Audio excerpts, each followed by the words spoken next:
Que el Señor les bendiga, hermanos, en esta mañana. Vamos a salirnos un poco de lo que normalmente hemos estado estudiando, que es el libro de Jueces, para que en esta mañana tengamos un tiempo para poder meditar sobre el Espíritu Santo y su tarea dentro de la iglesia. Esta mañana, como ya les dije hace un momento, es día de Pentecostés. Celebramos 50 días después de la asunción de nuestro Señor Jesucristo, y 50 días después de eso descendió el Espíritu Santo, y el Espíritu Santo, hermanos, es lo que hace que la iglesia exista. Sin el Espíritu Santo no habría iglesia. Así que, pues, la razón de ser de nosotros es el hecho de que Jesucristo y el Padre hayan enviado al Espíritu a nuestras vidas. Una de las maneras, hermanos, en la que nosotros podemos saber si alguien está vivo es checándole sus signos vitales, ¿verdad? Ahí en los hospitales, una de las cosas básicas es checarle sus signos vitales a los pacientes, que consiste en ver cuántas veces respiran por minuto, consiste en ver cuántas veces late su corazón por minuto, cómo está su presión arterial, y recientemente, pues, ver cómo está su oxígeno y también su temperatura corporal. Entonces, con eso nosotros podemos saber si alguien está vivo o no. Cuando estaba haciendo la especialidad y pues me tocó ya ser un residente de más años, estaba yo en el segundo año, ya me tocaba a mí ser el líder de la guardia, ¿verdad? Entonces ese hospital en donde yo estaba era grande, tenía 4 pisos, y en una tarde, lo recuerdo muy bien, se puso la cosa color de hormiga, ¿no? Empezaron a caer en paro varios pacientes y el equipo de médicos éramos solo 4, así que fui a ver un paro cardíaco, y desafortunadamente pues ya no hubo signos vitales en ese paciente. Entonces le encargué un solo trabajo a una persona. Le digo, vas a ir por el electrocardiograma para que revisen el trazo del corazón y ya le puedas dar el informe a la familia de que pues falleció su familiar. Tuve que dejarlo a él a cargo para ir a ver el otro paciente que se había puesto mal, y al ratito, ¿verdad?, llega una enfermera de ese piso y me dice, ¿puede venir? Dice, sí, le digo, ¿qué pasó? Es que el paciente tal ya lo van a bajar, dice, al sótano donde están los cadáveres, pero se está moviendo, dice. Entonces subí corriendo, ¿verdad?, desde mi oficina, que era el 3er piso, y el señor ya estaba a punto de que lo pusieran en una bolsita que tienen ahí en el hospital con cierre, como en las películas, y se movía, ¿no? Y dice la enfermera, es que pues no sabemos si ya falleció o no. Nosotros ya nos dijeron que falleció, pero nunca habíamos visto a alguien que se moviera, ¿no? La persona a la que yo le había encargado el electrocardiograma estaba ahí parado, ¿verdad? Y le digo, ¿y el electro? No se lo tomé, me dijo. Le digo, pues vete rápido, le digo, corre. Así que bajó esta persona, fue a traerle el electrocardiograma, y cuando lo conectó, pues tenía latido cardíaco. Entonces, pues tuvimos que decirle a la familia, ¿verdad? No había fallecido su familiar. Le digo, no sé quién les dio esa información. Así que para saber si alguien está vivo, ¿verdad?, tenemos que hacer varias cosas, ¿cierto? No solamente podemos decirle a alguien, ya se ve como que falleció. También, ¿verdad?, hay personas que pueden tener signos vitales, ¿verdad? Estar conectados a una máquina de signos vitales, pero ya no se pueden comunicar con las personas, ya no hablan, ya no abren los ojos. Si les quitaran algún aparato para respirar o para que su sangre se filtre, pues seguramente esas personas morirían. Así que también como que los signos vitales no son lo único en lo que nos tenemos que fijar, sino también en si esa persona interactúa con el medio externo, ¿verdad? Hay varias formas en las que nosotros nos podemos dar cuenta si alguien está vivo o no. En el pasaje de hoy, Pablo quiere decirnos a nosotros, ¿verdad?, si nos hemos dado cuenta realmente de si la iglesia está viva o no está viva, si los cristianos o los creyentes están vivos o no. Pablo, el apóstol, va a empezar en el verso 11, de donde empezamos a leer hoy, diciéndonos que los que están en Cristo Jesús tienen vida en Cristo Jesús por medio de su Espíritu. Si yo los viera hoy así como están, a todos, ¿verdad?, ahorita que no hay nadie descansando, diríamos, todos están vivos, ¿verdad?, tienen los ojos abiertos, y diríamos, pues, no sé de qué se trata este sermón, ¿verdad?, o de qué va esto de estar vivos. Miren, hermanos, para la Biblia, para la Escritura, estar vivos o tener vida significa que nosotros podamos estar cumpliendo el propósito para el cual Dios nos diseñó. Cualquier persona que no esté cumpliendo el propósito para el cual fue diseñado por Dios, no está viviendo. Para la Biblia no está viviendo, solamente está existiendo, pero no está viviendo. Hagan este ejercicio hoy, cuando termine el sermón y estén en su casa, pregúntense así, viéndose en el espejo: ¿Dios quiere que yo viva este estilo de vida? ¿Este estilo de vida que llevo hoy se parece a lo que Dios pensó para mí cuando me creó? Si pudieran estar ustedes en el momento en el que Dios les estaba dando vida, y pudieran ustedes de alguna manera conocer la mente de Dios, piensen, Dios estaba planeando mi vida para que yo la viva así como la estoy viviendo hoy. Tendríamos que ser honestos con nosotros. Pablo empieza esta serie de argumentaciones del capítulo 8, las empieza más o menos, algunos piensan que desde el capítulo 6, yo me fui con la idea de que puede empezar desde el capítulo 7, desde el verso 7, y ustedes se van a dar cuenta ahí, desde el capítulo 7, que Pablo va a usar palabras así como morir o como esclavitud.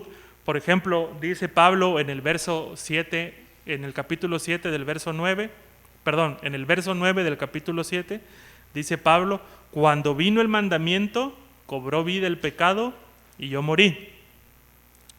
7, en el versículo 11 del capítulo 7 dice Pablo: el pecado aprovechó el mandamiento, me engañó y por medio de él me mató. ¿Sí? Está usando palabras de vivir y morir y las está relacionando con algo que Pablo llama el pecado. También Pablo en el verso 14 del capítulo 7 dice: estoy vendido como esclavo, y dice: no entiendo por qué hago lo que no quiero, en el verso 15. El capítulo 7 termina de una forma un poco como fea, drástica, no sé cómo explicarlo, porque Pablo lanza como un grito, ¿verdad?, diciendo: miserable de mí, ¿quién me librará de este cuerpo de muerte? Y yo pienso, hermanos, si alguno de ustedes se ha visto así, alguno de ustedes o alguno de nosotros nos hemos visto así frente al espejo diciendo: miserable de mí, ¿quién me librará de este cuerpo de muerte? ¿Por qué les digo esto, hermanos? Porque algunas veces nosotros, al ser confrontados con la palabra de Dios, llegamos a nuestras casas convencidos de pecado. Decimos: he estado pecando, he estado haciendo cosas incorrectas. Y por nuestros propios medios, ¿verdad?, empezamos a hacer un plan. Bueno, a partir de hoy, cuando vaya yo caminando en la calle y se atraviese una muchacha, una señora bonita, voy a ver al piso para no verla, ¿sí? Y funciona una semana, 2 semanas, pero tal vez a la 3ª o 4ª semana ya nos olvidamos y otra vez estamos con lo mismo. O puede ser que alguien tenga algún problema, algún vicio, ¿verdad?, y diga: ya no voy a tomar porque estoy convencido por la Escritura y por lo que me han dicho que está mal beber alcohol. Y funciona 1, 2, 3 semanas y después nuevamente. Hay muchas personas que lo han intentado por todos los medios. ¿Sí? No sé si ustedes conozcan a alguien que ha intentado dejar las drogas. ¿Conocen a alguien? Pero ya le lloraron todos, hermanos. Todos ya le lloraron. Su esposa, sus hijos, su mamá, su papá, sus tíos. Y él parece que entiende, ¿verdad? Pero después de un tiempo, otra vez está en lo mismo. Estaba escuchando hace tiempo a una persona que fue ex drogadicta. Y dice que después de la segunda vez que cayó en la cárcel, él salió, ¿verdad? Fue a ver a su mamá, una persona anciana, ¿verdad? Y le dijo a su mamá: ay, hijito, mira, yo ya no te creo. Pero entra, le dijo, porque pues eres mi hijo, ni modo que vivas en la calle, entra. Dice: solamente no me vayas a vender mis cosas. Y dice este hombre, ¿verdad? A la semana ya le había yo vendido su tele y su colchón para comprar droga. Y me pregunto, ¿verdad? Si esta persona en algún momento se hubiera topado con este pasaje, ¿verdad? Hubiera dicho: sí soy, miserable de mí. ¿Quién me puede librar de este cuerpo de muerte? Pero el apóstol Pablo no termina ahí, porque inmediatamente después dice: gracias sean dadas a Jesucristo nuestro Señor. Gracias sean dadas a Dios por Jesucristo nuestro Señor. ¿Y por qué está dando gracias a Dios? Bueno, lo está dando por lo que viene más adelante. El capítulo 8 es como la parte más importante, ¿verdad?, del libro de Romanos. Y el capítulo 8 nos va a empezar a decir que en Cristo Jesús ya no hay ningún tipo de condenación. Pablo nos tiene que decir esto, hermanos, porque nosotros los seres humanos somos muy buenos para condenar. Buenísimos. ¿Sí? Hace unos días, ¿verdad?, vi una noticia de una mamá que pedía justicia para su pequeño hijo. Lo operaron en un hospital y las cosas no salieron bien. Y bueno, lo que nos dice la señora en su historia, pues parece muy drástico y la gente es muy buena para juzgar. Y entonces dicen: justicia para esta mamá, metan a la cárcel a ese doctor, que le quiten su cédula, etcétera, etcétera. ¿Sí? Y ya atraparon al doctor, ¿verdad? Ya lo atraparon, lo van a meter a la cárcel. Pero ahora veo también a muchas personas, tal vez conocidos del doctor o no, diciendo: justicia para el doctor, porque él no tuvo la culpa. Y ahí empiezan a sacar un montón de argumentos. Y ahora uno que leyó en la primera noticia, ahora que lee la segunda noticia del doctor, dice: bueno, ¿será culpable o no? No nos gusta condenar, nos gusta juzgar, nos gusta rápido sacar conclusiones, ¿verdad? En poquito tiempo nosotros ya resolvimos lo que los magistrados a veces se llevan 2, 3 meses. A nosotros ya sacamos conclusiones. Y sacamos conclusiones de nosotros, ¿sí?, sobre nosotros mismos. A veces nosotros hemos aprendido este evangelio de las iglesias donde hemos crecido, donde nos han dicho, ¿verdad?, que una persona que peca es una persona que hace enojar a Dios y ahora necesita que Dios lo castigue. ¿Sí? ¿Han escuchado una predicación así alguna vez? Tal vez no con esas mismas palabras, pero más o menos por ese rumbo. Si ofendes a Dios, Dios se enoja y te va a castigar. ¿Sí? Entonces Pablo tiene que dejar claro esto: no hay ningún tipo de condenación para el que está en Jesús, para el que está en Cristo Jesús. Cuando hablamos de pecado, hermanos, cuando nosotros hablamos de pecado, a nosotros nos gusta rápido desmarcarnos también del juicio. Nos gusta juzgar, pero nos gusta desmarcarnos del juicio. Si pido ahorita, ¿verdad?, así por manos, levante su mano el que es pecador, seguramente tal vez alguno muy valiente alce su mano, pero el resto de nosotros así como que, pues yo pecador no soy, ¿verdad? Porque ¿qué se nos viene a la mente cuando hablamos de una vida pecaminosa? Fornicación, adulterio, borracheras, ¿qué más? Idolatría, ocultismo, robar, asesinar. Y pues nosotros no estamos ahí. Nadie de aquí va a que le lean las cartas, nadie va aquí a un amarre, ¿verdad? ¿No? ¿Alguien va a amarres? No, espero que no, ¿verdad? Decía una señora, ¿verdad?, del hospital, preguntaba si lo que le estaba pasando no podía ser cosa de un amarre, ¿verdad? Porque estaba barriendo su jardín y encontró ahí un muñequito raro con su foto amarrada con un pelo. Le digo, mire, no sé, pero usted está bien mala del azúcar, así que por si sí o por si no, le vamos a dar sus medicinas del azúcar y luego descubrimos si hubo o no hubo amarre. Bueno, ninguno de nosotros piensa que esas cosas son cosas que agradan a Dios, así que cuando nos hablan de pecado, pues nos queremos desmarcar rápidamente de eso y queremos pensar que nosotros no estamos pecando. Pero, ¿qué les parece si abren su Biblia y ahí mismo en Romanos van ustedes al capítulo 7 y busquen el verso 7? Verso 7 del capítulo 7, dice Pablo, ¿qué diremos pues? ¿La ley es pecado? No, en ninguna manera. Pero yo no conocí el pecado sino por la ley, porque tampoco conocí la codicia si la ley no me dijera, nunca codiciarás. Bueno, fíjense bien, Pablo no pensó en los pecados que yo le acabo de decir a ustedes, ¿sí? ¿En qué pecado pensó Pablo? En la codicia. Nadie que yo conozca, hermanos, y esto también es algo que yo he escuchado de otros pastores, nadie que yo conozca va y le dice a su pastor o a su guía espiritual, ayúdeme pastor, ayúdeme maestro, porque, o en los confesionarios, ¿verdad? No se confiesan mucho porque son codiciosos. Nadie dice, Señor, perdóname por mi codicia, ¿verdad? No, nos confesamos de nuestros pecados cuando cometemos alguno de estos pecados escandalosos que les acabo de decir.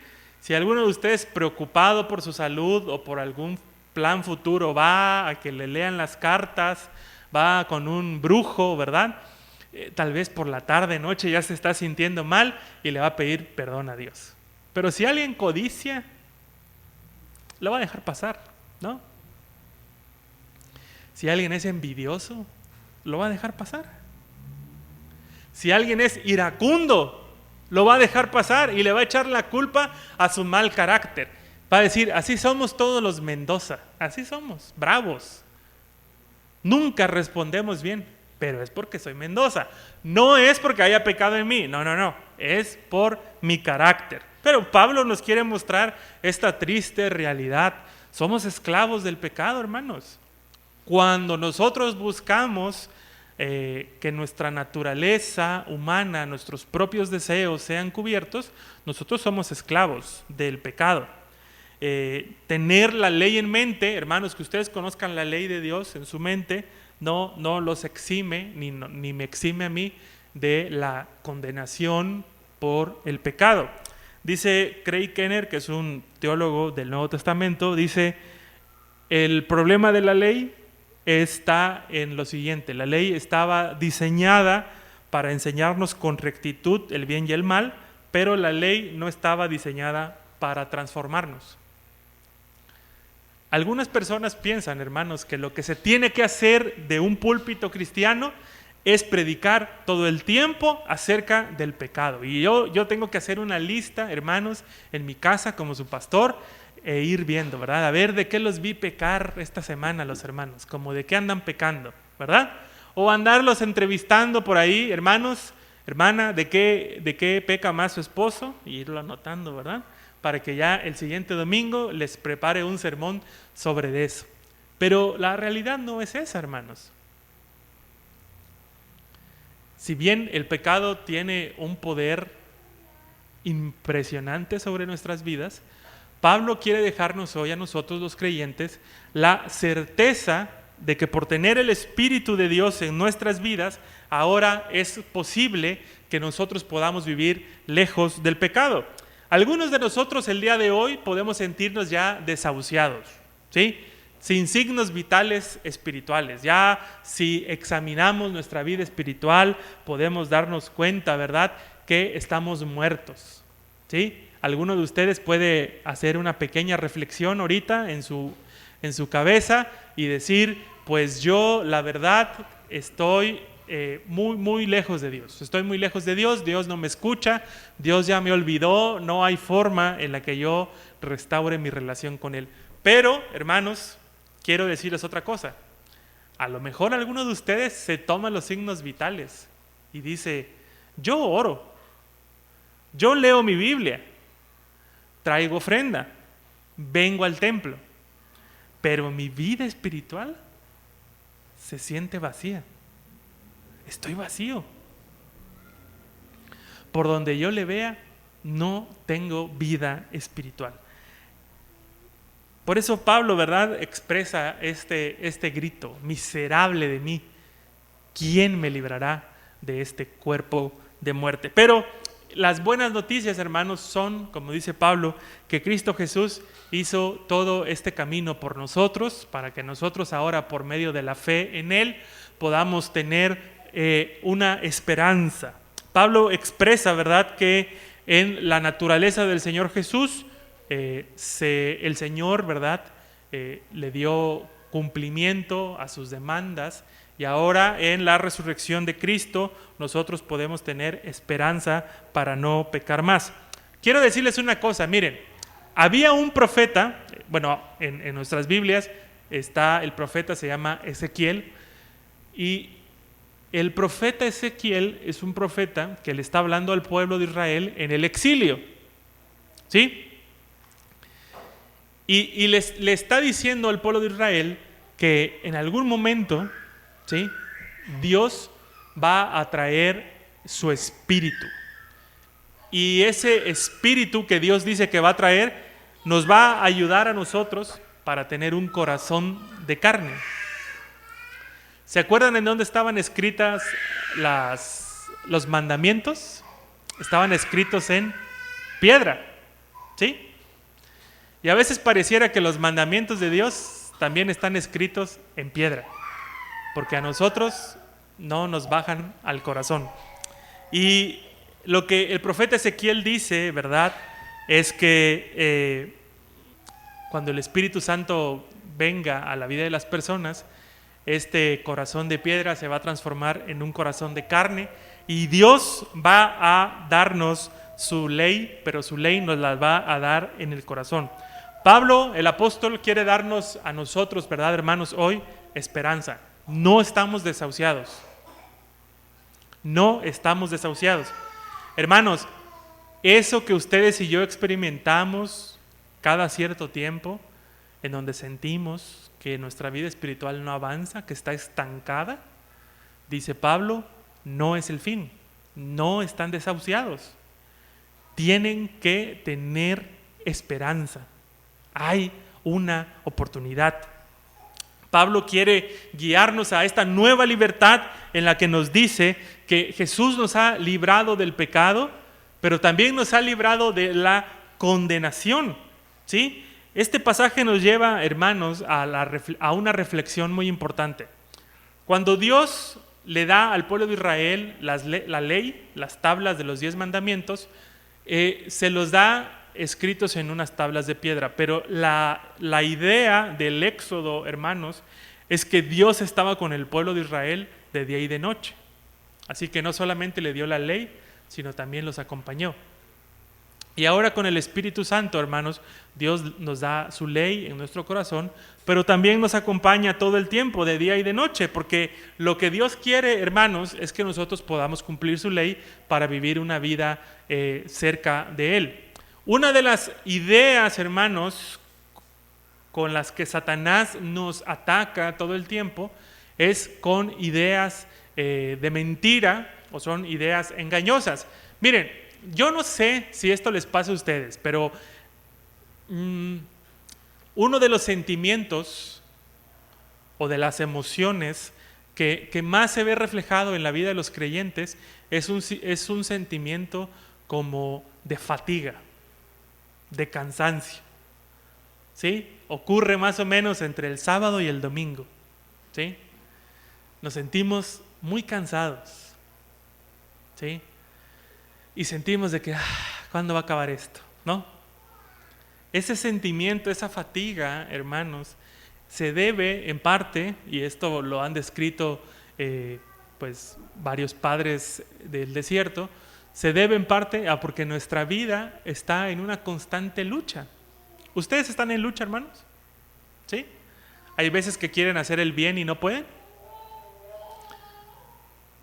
Bueno, esa es una lucha espiritual. Pero en esta lucha, hermanos, también tenemos a Satanás hablándonos al corazón. Satanás quiere hablarnos para quitarnos esta parte del gozo, esta parte de la certeza de estar salvos, ¿sí? Una de las cosas que Satanás normalmente hace con las personas es decir, ¿te sientes fatigado? ¿Sí? ¿Te sientes fatigado? ¿Sí? Bueno, ¿te sientes fatigado? Porque Dios no ha perdonado lo que hiciste allá en 1998, cuando te escapaste en tu casa y le dijiste a tu mamá que ibas a ir a la escuela y no fuiste. ¿Sí? Así quiere Satanás. ¿Por qué? Porque nosotros recordamos las veces en las que hemos pecado, ¿verdad? Y muchas veces las personas dicen, sí es cierto, todavía le debo eso a Dios. ¿Sí? Y por eso nosotros tenemos iglesias llenas a veces de personas que lo único que tienen en su cabeza y en su corazón es esto que llamamos cargo de conciencia. ¿Conocen a alguien que tenga cargo de conciencia y que, como decimos, solo quiere andarse flagelando, latigueando? También hay de esos. Nuestras iglesias a veces están llenas de personas o tienen personas que están cargando con algo que Dios no le ha pedido que carguen. Esta idea que les voy a decir, la he dicho muchas veces, la repito porque me interesa que quede anidada en el corazón. Cuando Dios perdona los pecados, hermanos, la Biblia dice que Dios agarra los pecados y ¿qué hace? Los sepulta en lo más profundo del mar. Y luego Dios tiene que aclararnos una cosa: y nunca más me acordaré de ellos. Así dice Dios. ¿Ven por qué, hermanos, esta idea de que le debemos algo a Dios es una idea pecaminosa? ¿Es una idea de Satanás? Porque está contradiciendo lo que Dios ya dijo. A ver, vayámonos muy atrás. Dios le dijo a los seres humanos del Edén: pueden comer de todo menos de este árbol. ¿Y qué le dijo la serpiente? Así que Dios les dijo que no pueden comer de ningún árbol. Sutilmente metió una mentira por ahí. Es cierto, hermanos, que nos tenemos que arrepentir de los pecados. Eso es cierto. Lo que no es cierto, hermanos, es que le debemos a Dios algo que quedó ahí sin pagar. ¿Sí? Por eso yo no comparto la idea de tener que ver el pecado y el perdón como una transacción, algo que se pagó. Porque a veces alguno de nosotros puede decir, ¿y si no pagué bien? ¿Sí? Si no di completo el cambio. No me refiero, hermanos, a que Satanás nos esté incitando a pecar todo el tiempo, sino que Satanás nos puede poner en alguno de estos dos polos. Mire, nos puede poner en un polo en donde nosotros sintamos que todavía le debemos algo a Dios y que entonces tenemos que estar haciendo un montón de cosas. Hay personas así en la iglesia, sienten que le deben algo a Dios y que entonces tienen que hacer un montón de cosas para que Dios ahora sí los vea y les aplauda. Muy bien, este muchacho sí ya es cristiano. ¿Sí? Hermanos, quiero decirles una cosa. Cuando nosotros hacemos eso, lo único que estamos haciendo es regresar a las ideas paganas. Los cristianos, hermanos, combatieron ferozmente las herejías paganas, porque los griegos paganos creían que para que su Dios no los castigara, ellos tenían que estar metiendo ofrendas al templo todo el tiempo. Y entonces algunos de nosotros dentro de la iglesia estamos pensando, ¿y qué más cargo hago? ¿Qué otra cosa hago en la iglesia? Soy maestro de escuela dominical, le digo al hermano Freddy que me deje tocar, me voy allá atrás para manejar la computadora. ¿Qué más hago? Vamos a dar de comer a los pobres. Sí, vamos a hacer despensas para repartirlas. Vamos a un hospital, vamos. Y cuando acaba la noche, hermanos, esa persona se va a su casa y se siente fatigado y se sigue sintiendo inmerecedor del amor de Dios. Eso es un polo. El otro polo es ponernos del otro lado y decirnos, ya la hiciste, la estás haciendo bien. ¿Cómo te va en la iglesia? ¿Diezmaste? ¿Fuiste al culto los dos turnos que había? ¿Fuiste el martes a la oración? Muy bien. ¿No engañas a tu esposa? Perfecto. ¿No le robaste a nadie en el trabajo? Perfecto. Y nos hace creer Satanás también que ya la libramos por el montón de cosas que hemos cumplido. Quiero llevarlos a esta lectura en Gálatas 5, del 19 al 21. Escuchen bien. El libro de Gálatas también lo escribió el apóstol Pablo. Gálatas 5, del 19 al 21. Las obras de la naturaleza pecaminosa se conocen bien. Vayan levantando su mano a ver si ustedes se identifican. Inmoralidad sexual. No, nadie levantó la mano. Impureza, libertinaje, idolatría, brujería, no, odio, discordia, celos. Y ahí sí ya debe aparecer una o dos manitas, arrebatos de ira. Ándele, muy bien. Rivalidades, disensiones, sectarismos, envidias, borracheras, orgías y otras cosas parecidas. ¿Se dieron cuenta, hermanos, de esta forma de escribir de Pablo?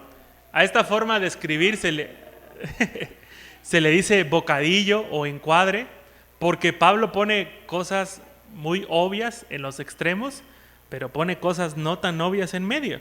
Y así nosotros nos vamos a centrar en ese encuadre. Para Pablo, las obras de la carne son muy evidentes. Y si se dieron cuenta, ¿verdad? Aparecen ahí cosas que nosotros disculpamos. Celos, arrebatos de ira, rivalidades, envidia, sectarismo. ¿Sí?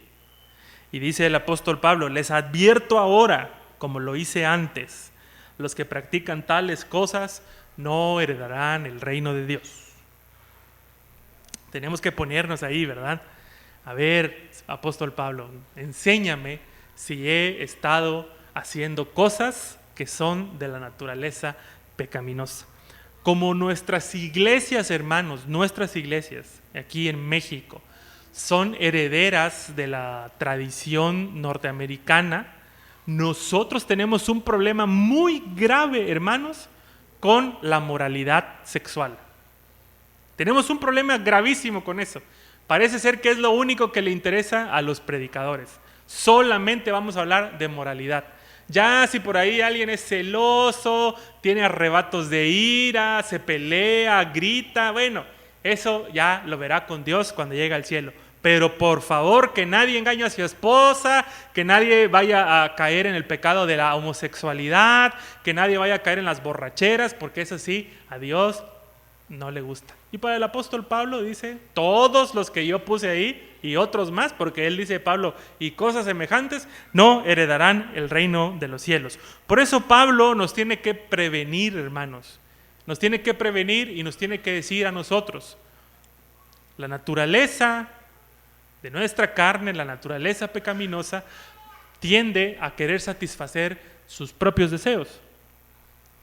Por eso nosotros tenemos que tener en mente que el Espíritu Santo guía nuestra mente para hacer las cosas que le agradan a Dios.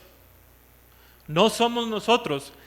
Si alguno de nosotros, hermanos, empieza a pensar que por lo que ya sabemos estamos agradando a Dios, o de plano que tenemos que hacer muchas cosas para agradar a Dios, entonces estamos en el mismo lugar. Estamos lejos de donde Dios quiere que estemos. El Espíritu que el Señor nos ha dado, hermanos, nos da certeza de ser hijos de Dios. Pero también nos enseña en nuestra mente, hermanos, en nuestra mente, nos enseña a vivir una vida conforme a la voluntad de Dios. Espero no estarlos enredando, hermanos, pero quiero decirles una cosa. Una vida cristiana una vida que no cumple el propósito por el cual Dios los ha diseñado, es una vida que se verá todo el tiempo o se va a sentir todo el tiempo como una vida triste o una vida miserable. Quien es un creyente que se deja guiar por el Espíritu Santo, poco a poco, hermanos, poco a poco va a empezar a ver en su vida la obra del Espíritu Santo, o como dice Pablo ahí mismo en Gálatas, el fruto del Espíritu Santo. ¿Se lo saben? ¿Sí? ¿Alguien lo podría decir? Se los voy a leer. Está en el libro de Gálatas, capítulo 5.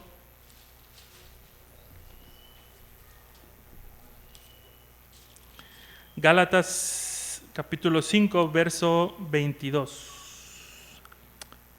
Dice así: mas el fruto del Espíritu es amor, gozo, paz, paciencia, benignidad, bondad, fe, mansedumbre, templanza. Contra tales cosas no hay ley. ¿Sí?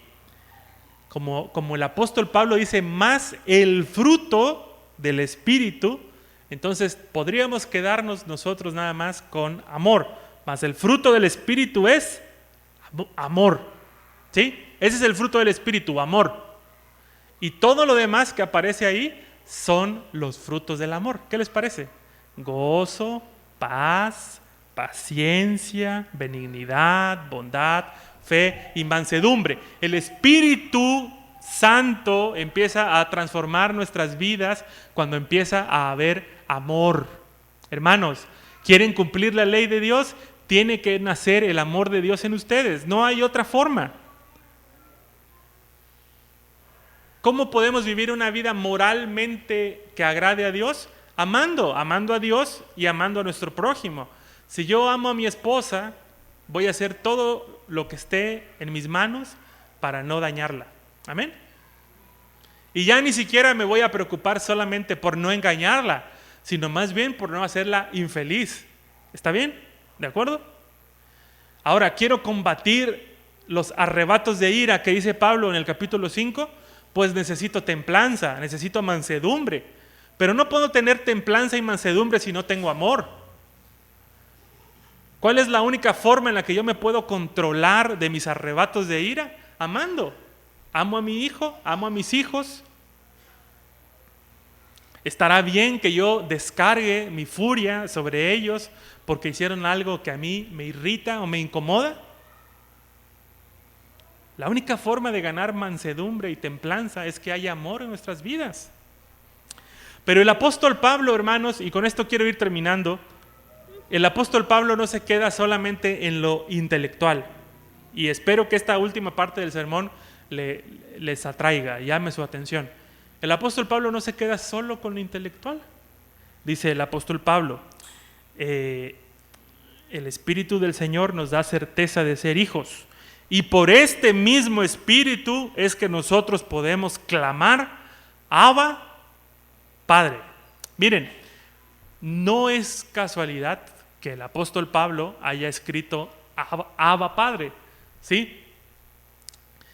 ¿A qué me refiero con esto? Pablo está escribiendo en griego a las personas de Roma, pero la palabra Abba, Padre está escrito en arameo.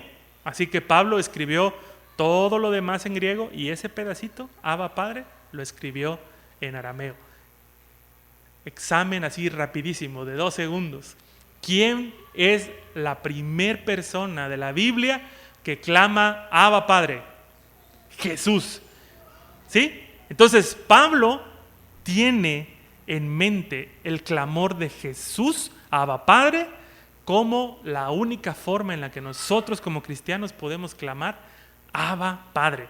Algunas personas se debaten entre si Abba se puede traducir como papito, como papi, pero yo pienso que este debate es estéril, porque lo que deberíamos nosotros ver es que la palabra Abba o Abba Padre, la frase Abba Padre, es la forma personal y única con la que Jesús se relaciona con el Padre. Solamente Él lo ha hecho. Y después de Él, nosotros. Amén. Solamente Él y nosotros, por medio del Espíritu Santo, podemos tener una relación tan íntima con el Padre, hermanos, para que nosotros mismos le podamos decir a Dios, Abba, Padre. Abba es una forma muy personal. ¿Sí? A lo mejor papito no es tan personal para nosotros porque nos dicen así en el mercado, ¿verdad? ¿Qué vas a querer, papito? No es tan personal, pero vamos a dejarlo como Abba, Padre. Es una forma muy única, muy íntima, que solamente el Maestro Jesús la dijo y después nosotros, por medio del Espíritu Santo, podemos también decirlo, Abba, Padre.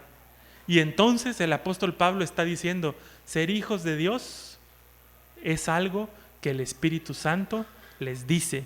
Y no solamente se los dice a la mente, sino también se los dice al corazón, a las emociones. Porque nosotros podemos clamar, como dice aquí, ¿no? Y un clamor puede ser de dolor o puede ser también de alegría o de gozo, ¿sí? Cuando llego a casa, ¿verdad? Mis hijos a veces me están ahí esperando y gritan, ya vino papá. Pero si solamente gritaran papá, tendríamos que escuchar el resto para saber qué nos quieren decir. A lo mejor están llorando o a lo mejor están contentos. Nosotros así también podemos clamarle a Dios, ya sea porque estamos contentos o ya sea porque estamos tristes y necesitamos de Él profundamente. ¿Sí? Jesucristo le dice al Padre, Abba, Padre, en el Getsemaní, pero también cuando hace la oración del Padre Nuestro, también ahí se dirige a Él como Abba. Los que hemos sido adoptados como hijos del Señor, no somos hijos de segunda categoría. Hermanos, nosotros, los creyentes en Cristo Jesús, no somos hijos de segunda categoría. Está Jesús y luego nosotros. No, estamos al mismo nivel. Por eso Pablo dice que somos coherederos con Él. Vamos a heredar lo mismo que Él.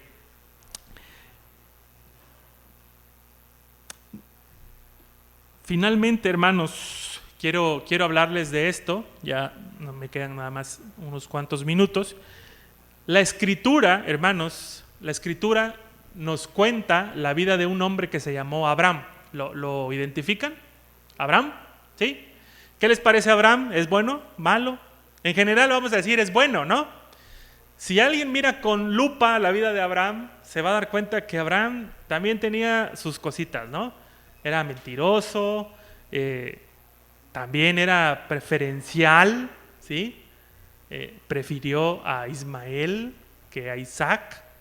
Pero también fue injusto, ¿verdad? Porque cuando su esposa se enojó y le dijo, corre a tu hijo, también lo corrió con un vasito de agua, ¿verdad? No le dio otra cosa. Pero la Biblia nos dice que la fe de Abraham le fue tomada por justicia, ¿sí? O sea que Abraham alcanzó la vida eterna por su fe. Y yo diría, bueno, ¿cuál fe? ¿Cuál es la fe de Abraham, hermanos? Seguramente ustedes me van a decir, la fe de Abraham, pues es cuando sacrificó a Isaac, ¿verdad? Ahí van a decir ustedes, esa es la fe de Abraham. Pero ¿qué les parece si yo le digo que la fe de Abraham es cuando él decide dejar a su familia de Ur de los Caldeos? Ahí está la fe de Abraham. Cuando Dios va y le dice, deja tu tierra y tu parentela y vete al lugar que yo te voy a mostrar. Ahí empieza la fe de Abraham. Alguien que le cree a Dios. Y la fe de Abraham poco a poco se fue perfeccionando hasta alcanzar el pináculo de la fe, que es cuando entrega a Isaac para ser sacrificado. Pero entre que sale de Ur de los Caldeos y entre que ocurre lo de Isaac, ocurrió lo que les dije. Abraham le miente al faraón, luego prefiere a su hijo Ismael, después lo corre, ¿sí? ¿Qué les quiero decir con esto, hermanos? Podemos tener una fe imperfecta que a lo largo de nuestro trayecto y de nuestro camino pueda tener bajones, ¿sí? nosotros como iglesia del movimiento de santidad o el movimiento wesleyano pensamos en la perfección cristiana.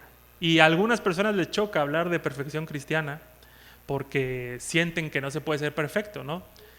Eso será tema de otro debate. Pero lo que les quiero decir, hermanos, es que nosotros pensamos en la perfección cristiana como algo real. Hoy ustedes pueden aceptar a Jesús como su Señor y Salvador. Y mañana ustedes pueden estar cometiendo un pecado que ustedes pues conocen. Pero eso no significa que Jesús les dice, bueno, ni modos, desde cero otra vez, desde donde empezaste. No. Una vez que nosotros aceptamos a Jesús y Jesús vive en nosotros, su Espíritu Santo poco a poco nos va a ir convenciendo cada día, de lo que tenemos que hacer, de lo bueno que tenemos que hacer. Pero también su Espíritu Santo cada día, hermanos, nos tiene que convencer al corazón de que somos amados y somos hijos de Dios, que Dios nos ama. Por eso Pablo va a decir, ¿qué nos puede separar del amor de Dios? Y va a concluir, nada. Nada nos puede separar del amor de Dios, que es en Cristo Jesús. Si alguien tiene dudas, hermanos, de que el amor sea el fruto del Espíritu, tendríamos que ver cuál es el movimiento de Pablo respecto a Dios. Y ustedes vamos a concluir, ustedes y yo, que lo que Pablo quiere y conoce de Dios es su amor. Imagínense la historia de Pablo. Toda una vida, una buena parte de su vida se dedicó él a perseguir y matar cristianos. Y ahora Dios, en su gran amor, lo ha usado a él para ser el nuevo líder de la iglesia gentil. ¿Quién podría ser líder de una iglesia sabiendo su pasado? Bueno, solo lo puede hacer alguien a quien Dios le ha dicho en el corazón que lo ama y que es hijo suyo. Amén. Hacer énfasis en el moralismo, hermanos, va a destruir por completo el mensaje de salvación. Si alguien hace énfasis en el moralismo, destruye el mensaje de salvación. Dios y Pablo no están interesados en darnos un catálogo de pecado. No, hermanos. Es más, esta Biblia de este tamaño sería corta para poner aquí todos los pecados habidos y por haber. Sería muy corta. Lo que tenemos que conocer, hermanos, es que el Espíritu Santo va guiando nuestra mente y la va cambiando, cada día la va cambiando para que nosotros podamos conocer cuál es la voluntad de Dios. Lo que algunas personas hoy hacen como voluntad de Dios, mañana puede ya no serlo. Y puede ya no serlo porque el Espíritu ya no lo está guiando. Como iglesia, hermanos, tenemos que seguir la voluntad de Dios porque el Espíritu nos lo dice. Amén. Y hoy, hermanos, respondimos con obediencia, trayendo víveres para hacer una despensa. ¿Sí? Creo que eso es algo que el Espíritu Santo nos movió y pues los que lo trajeron fueron movidos a obediencia. ¿Sí? Vamos a ponernos de pie, hermanos, para orar.